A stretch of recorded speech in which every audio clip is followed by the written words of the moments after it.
नमस्कार, स्वागत है आपका हल्ला बोल टीवी में। मैं हूं ऋषि। नवादा में माफियाओं यानी अपराधियों का कितना मनोबल बढ़ गया है कि कुछ दिन पहले थाने के सामने एक चौकीदार को चाकू से गूंथकर जान ले ली गई और उसके कुछ ही दिनों बाद एक एएसआई पर ट्रैक्टर चढ़ा दिया गया। और आज की अगर घटना आपको बता दें तो छापेमारी के दौरान जो बालू अवैध खनन हो रहा था वहां से 2 ट्रैक्टर जब्त किए गए थे और दोनों ट्रैक्टर के जो चला रहे थे ड्राइवर उनको भी पकड़ा गया था। लेकिन अपराधियों का मनोबल इतना बढ़ा हुआ है कि नवादा पुलिस पर बंदूक तानकर गोली दिखाकर अपने दोनों भाइयों को छुड़ाकर वहां से ले गए। विस्तार से बताएंगे हल्ला बोल टीवी के संपादक दीपक शर्मा। बिल्कुल आपने ठीक कहा ऋषि। ये जो नवादा में से जो लगातार घटनाएं सामने आ रही हैं उससे पता चल रहा है कि अपराधियों का मनोबल कितना बढ़ा हुआ है। चौकीदार को थाने के सामने चाकू से कूदकर मार दिया जाता है। असिस्टेंट सब इंस्पेक्टर पर ट्रैक्टर चढ़ा दिया जाता है। और जब पुलिस 2 ट्रैक्टर को जब्त करती है बालू माफियाओं के, तो पुलिसकर्मी को धमकी देकर पुलिसकर्मियों पर फायरिंग करके भाई आता है और छुड़ा कर ले जाता है माफियाओं। ये क्या हो रहा है नवादा में?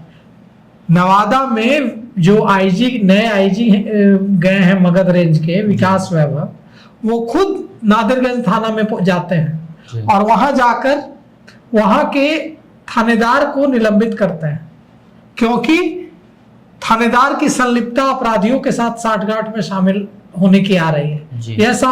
यह बात सामने आ रही है कि वो अपना काम ईमानदारी से नहीं कर रहे हैं। उन पर जांच के आदेश दिए गए हैं एसडीपीओ को। हम आपको बताते हैं कि नवादा में चाहे शराब माफिया हो, चाहे अवैध बालू के खनन में शामिल माफिया हो, इनका मनोबल इतना बढ़ गया है कि पुलिस को मार देना, पुलिस पर ट्रैक्टर चला देना, पुलिस पर गोलियों की बौछार कर देना इनके लिए मामूली सी बात है।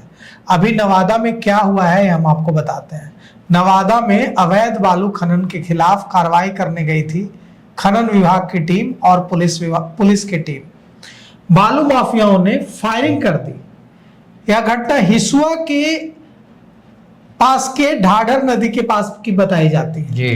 और कहा जा रहा है कि टीम के सदस्य बाल बचे।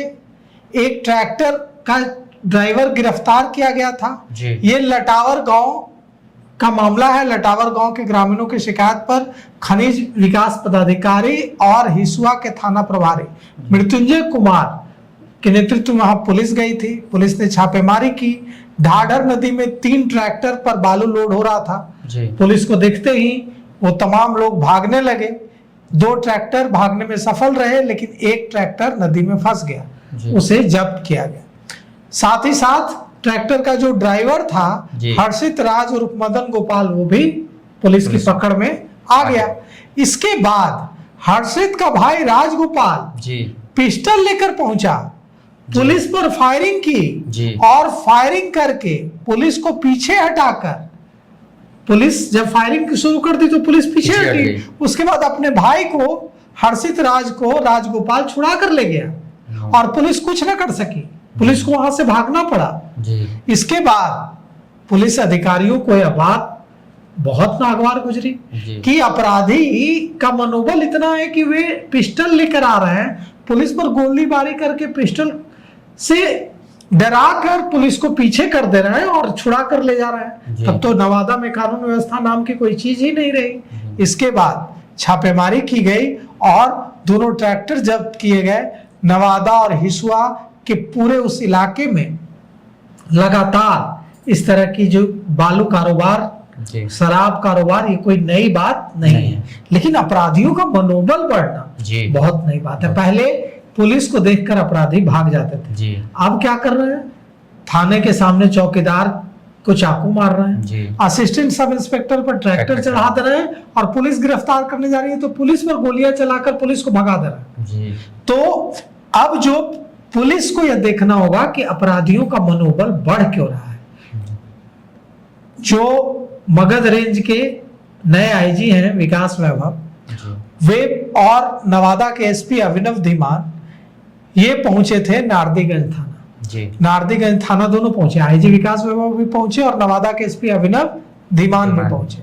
और वहां के नारदीगंज के थानाध्यक्ष एसएचओ आदित्य कुमार को तो तत्काल प्रभाव से सस्पेंड किया, क्योंकि आरोप उन पर लगा है कि पुलिस मुख्यालय से जो निर्देश दिए गए उनका पालन नहीं किया, लापरवाही बरती और अवैध खनन रोकने में विफल रहे। साथ ही साथ एसपी ने थानाध्यक्ष की अवैध खनन में संलिप्तता के जांच के आदेश दिए। आप सोचिए, रोकने में विफल रहना जी ना अलग बात है, लेकिन जो खनन हो रहा है, जो अवैध खनन हो रहा है, उसमें संलिप्तता की जांच के आदेश दिए जा रहा है। इसके बाद क्या बचता है? अपराधियों का मनोबल क्यों नहीं बढ़ेगा अगर उनके इस गलत कारनामे में, काले कारनामे में पुलिस ऑफिसर्स शामिल होंगे, संलिप्त होंगे। अब इस मामले की जांच नवादा के सदर एसडीपीओ 2 को दी गई है और उनको कहा गया है कि जल्द से जल्द जांच करके रिपोर्ट सौंपे। वहां की जिम्मेवारी, नारदीगंज थाने की जिम्मेवारी वहां के एडिशनल एसएचओ अभिषेक कुमार को दी गई है। अब देखिए इस मामले में जांच में नारदीगंज जो एसएचओ हैं जिनको निलंबित किया गया है, आदित्य, क्या उनके खिलाफ जांच में सामने आता है। तो आपने पूरी खबर सुनी, आपकी क्या प्रतिक्रिया है हमें अपनी राय कमेंट बॉक्स में जरूर दें। धन्यवाद।